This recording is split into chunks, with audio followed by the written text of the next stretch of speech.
হাইলাকান্দি জেলার নদী ভাঙন সমস্যার জন্য এক দীর্ঘস্থায়ী যন্ত্রণা হয়ে দাঁড়িয়েছে সাধারণ মানুষের কাছে।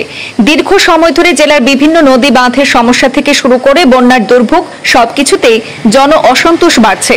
বেহাল নদীর কারণে বারংবার বন্যার দুর্ভোগ পোহাতে হচ্ছে সাধারণ মানুষকে। একাধিক নদী বাঁধ ও বন্যা কবলিত এলাকা পরিদর্শন করে অভিযোগ উত্থাপন করেছেন জেলা পরিষদ সদস্য দিলওয়ার হোসেন বড়ভূঁইয়া।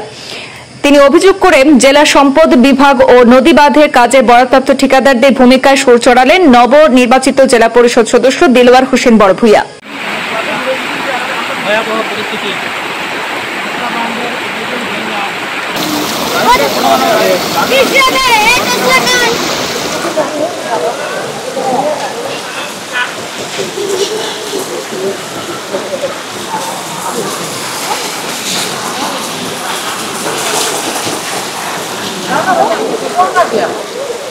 ঠিকাদাররা যথাসময়ে ঠিকমতো সংস্কারের কাজ না করলে কেন ঠিকাদারদের ব্ল্যাকলিস্টেড করা হচ্ছে না?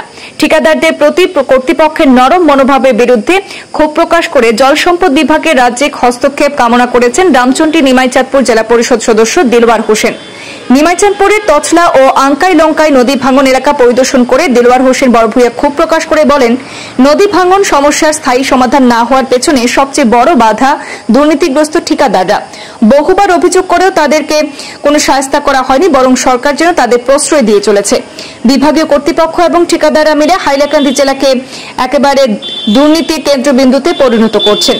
তিনি আরো বলেন, দশকের পর দশক ধরে নদী ভাঙনের নামে বরাদ্দকৃত সরকারি টাকা লুট হচ্ছে, আর প্রকৃত ক্ষতিগ্রস্ত মানুষজন উপেক্ষিত হচ্ছেন। এই ধরনের অনিয়মের কাজ আর বরদাস্ত করা হবে না বলে হুঁশিয়ারি ছুড়ে দিয়েছেন দিলওয়ার।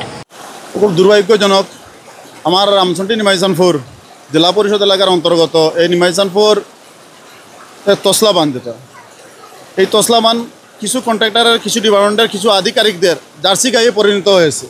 মানে জার্সি গায়ে যেভাবে দুধ দেয়, তাদের দুধ উৎপাদনের মতো এই কেন্দ্রস্থল হয়েছে। এই কিছু কন্ট্রাক্টর ব্ল্যাকলিস্টেড করতে হবে।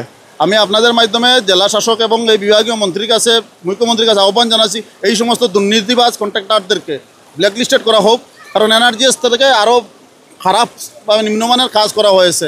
এটা এই তসলাকালের বাঁধ, যেটা এই বাঁধটা ভেঙে প্রত্যেক বৎসর অনেক শত শত ঘরবাড়ি প্লাবিত হয়। সবার ডিপার্টমেন্টের জানা, ডিসি অ্যাডমিনিস্ট্রেশনের জানা, রাজ্য সরকারের জানা সত্ত্বেও এভাবে দুর্নীতিবাজ কন্ট্রাক্টরকে দিয়ে এত নিম্নমানের কাজ করা হয়, যার ফল ভুগতে হয় আমরা সাধারণ নাগরিক। আজকে সাধারণ এই যদি তসলাকানে কয়েক শত কোটি টাকা বরাদ্দ হয়েছে বিগত কয়েক বছরে, কিন্তু আশ্চর্যজনক বিষয়, গতকালকে রাত্রে এসে পরিদর্শন করে দেখেছি যে এই তসলাকানের বাদে এনআরজিএসের মতো কাজ থেকে আরও নিম্নমানের কাজ করে এবং এই রাবিশ মাটি দিয়ে কাজ করা হয়েছে, যেটা বৃষ্টির জলে নেমে যাচ্ছে। আজকে এই ভয়াবহ বন্যা দেখা দিয়েছে, এই তসলাখাল বাঁধ ভেঙে গিয়েছে, সুদর্শনপুরা এলাকা ডুবে গিয়েছে, এই নামারগাম, নিমাইচাঁদপুর, রংপুর, নিত্যানন্দপুর, শেখগাঁও সব এলাকা প্লাবিত হয়ে মানুষের ঘর বাড়ি ধ্বংস হয়ে যাচ্ছে। আমি আপনাদের মাধ্যমে প্রথমে দাবি জানাবো যে এটা উচ্চ পর্যায়ে তদন্ত হোক। খালি বন্যা আসার পর পরিদর্শন বিভাগীয় কর্তৃপক্ষরা আসে, তারপর কোনো খবর নাই, এবং এই মানে কয়েক শত কোটি টাকা বরাদ্দ হয় এবং দুর্নীতিবাজ কন্ট্রাক্টরদের দিয়ে এভাবে একটা নিম্নমানের কাজ করে জার্সি গাইয়ের মতো দুধ কিরানি হয়। সব মানে খালি টাকা আত্মসাৎ, কিন্তু যাদের দুর্ভোগ যারা পোয়াচ্ছে তারা দুর্ভোগ পোয়াতেই হচ্ছে, আর কোনো পরিবর্তন নেই। আর দ্বিতীয় নম্বর কথা হচ্ছে, যারা ক্ষতিগ্রস্ত হয়েছেন আমার এই রামচন্ডী নিমাইচাঁদপুর এলাকার বিভিন্ন এলাকায় আজকে বন্যা দেখা দিয়েছে। বিশেষ করে এই নিমাইচাঁদপুর এলাকার যে সমস্ত এলাকা বন্যা ক্ষতিগ্রস্ত হয়েছে, যাদের গড়বাড়ি ধ্বংস হয়েছে, বিভিন্ন যে সমস্ত ক্ষতিপূরণ হচ্ছে, বিভাগীয় তরফ থেকে পাঠোয়াদি দিয়ে হোক বা বিভিন্ন উচ্চ পর্যায়ে নিরপেক্ষ তদন্তক্রমে উপযুক্ত ক্ষতিপূরণ দেওয়ার আহ্বান জানাচ্ছি। এবং আমরা উদ্ধার কাজে আছি, গতকালকেও এসেছিলাম, আজকেও আছি, এবং যারা আজকে বন্যা প্লাবিত বা ক্ষতিগ্রস্ত আছে তাদেরকে শরণার্থী শিবিরে দেওয়া হবে এবং আসি আমরা উদ্ধার কার্য চালিয়ে যাবো। এসডিআর বাবার সঙ্গে আছে, লালা সার্কেল অফিসার মধ্যে ভালো পদক্ষেপ নিয়েছেন, ওনার সঙ্গে যোগাযোগ করার পর উনি বাহিনীও সঙ্গে দিয়েছেন।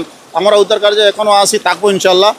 আর যাদেরকে ক্যাম্পে দেওয়া হয়েছে তাদের যাতে খবর রাখা হয় এবং যাদের গড় বাড়ি আজকে বিধ্বস্ত হয়েছে তাদের উপর তো ক্ষতিপূরণের দাবি জানাচ্ছি।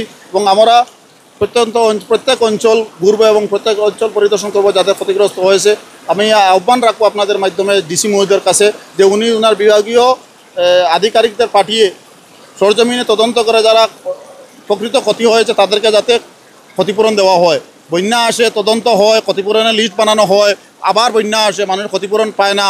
এই তসলাখান, আঙ্কাই লঙ্কাই বাঁধ আছে, এই দুটা আসামের মধ্যে একটা রেকর্ড বাধ্য হয়ে গেছে। প্রত্যেক বছর কোটি কোটি টাকা বরাদ্দ হয় এবং সবচেয়ে আসামের মধ্যে রেকর্ড ব্রেক দুর্নীতিবাজ কন্ট্রাক্টর দিয়ে আজকে নিম্নমানের কাজ করিয়ে আজকে মানুষকে আবার দুর্ভোগ পোয়াতে হচ্ছে। তাই প্রথমে দাবি জানাচ্ছি আপনাদের মাধ্যমে, এই যে কন্ট্রাক্টর যারা আছে তাদের ব্ল্যাকলিস্টেড করা হোক এবং এই বানটা উচ্চ পর্যায়ে তদন্ত হোক। এখানে জেলা পরিষদ আমি এখানে দুর্নীতিবাজ হতে দেবো না। আমার নির্বাচনের প্রতিশ্রুতি রয়েছে যে স্বচ্ছ দুর্নীতিমুক্ত আদর্শ জেলা পরিষদ গঠন করব।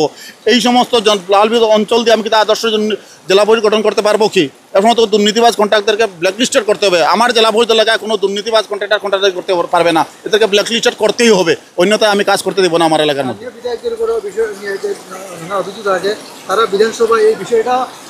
তারা এই বিধানসভায় স্থানীয় বিধায়ক মানুষ প্লাবিত হওয়ার পর কোনো খবর নেওয়ার প্রয়োজন নেই। তারা হচ্ছে আগে বললাম না, এটা তাদের জন্য একটা জার্সি গায়ে।